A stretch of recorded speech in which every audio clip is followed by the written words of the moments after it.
हाय नमस्कार. मी तुम्हाला कवडीच्या शेंगाची भाजी दाखवते. हे बघा, ही बघा कवडीच्या शेंगा. ह्या कवडीच्या शेंगा आहेत. याला चीक असतो,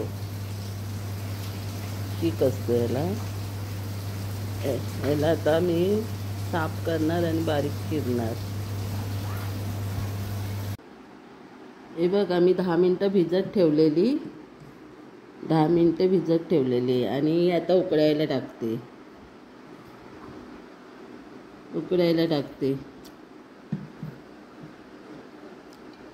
10 मिनटं मी कापल्यानंतर 10 मिनटं भिजत ठेवा आणि मग 10 मिनटाच्या नंतर स्वच्छ धुवून उकळायला टाका. ही बघा, मी उकळायला टाकली. आता उकळायला टाकते.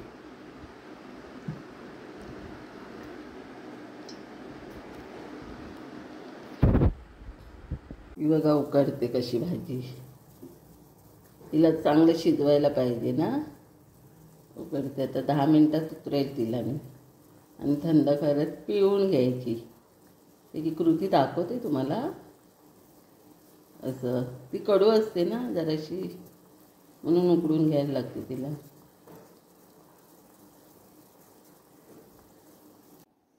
आता कांदा टाकते.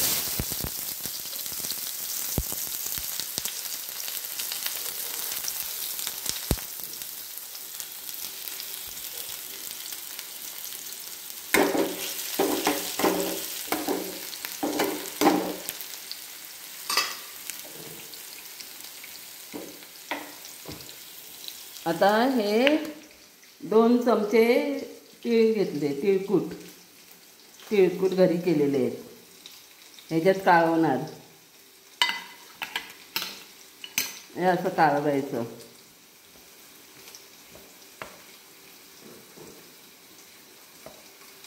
आणि ह्याच्यात चवळी घेतली मी उकडून थोडीशी, त्याच्यात टाकावं लागते.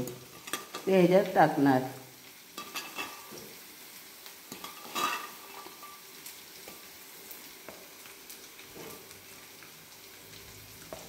अशी कालवायची. तिळकुटच सगळं असतं, मीठ सगळं.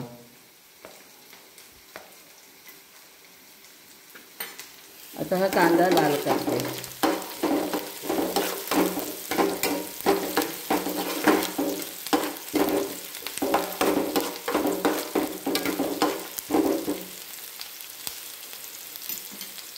ही पोटाला चांगली असते भाजी. आपले जंतू पोटातले सगळे मरून जातात. वर्षांतून खायची ही भाजी.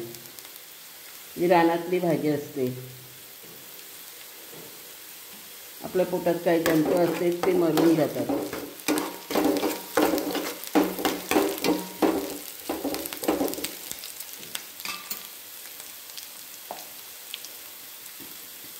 याला कुडीच्या शेंगा बोलतात.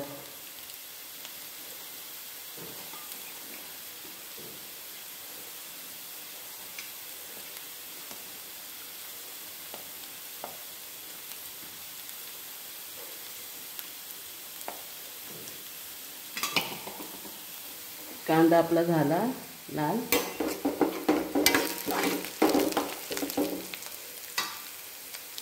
आता हे टाकायचं.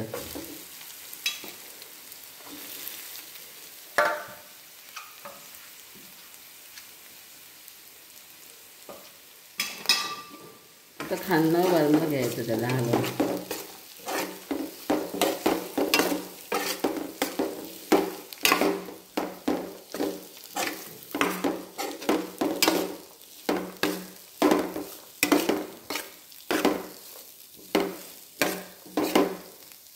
आणि बारीक गॅसवर ठेवायचं 5 मिनटं. हे बघा, 5 मिनटं झाले.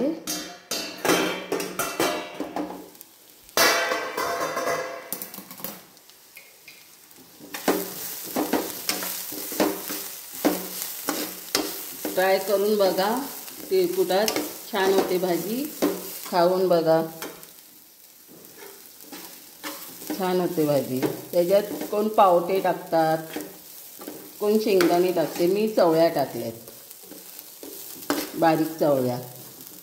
ट्राय करून बघा.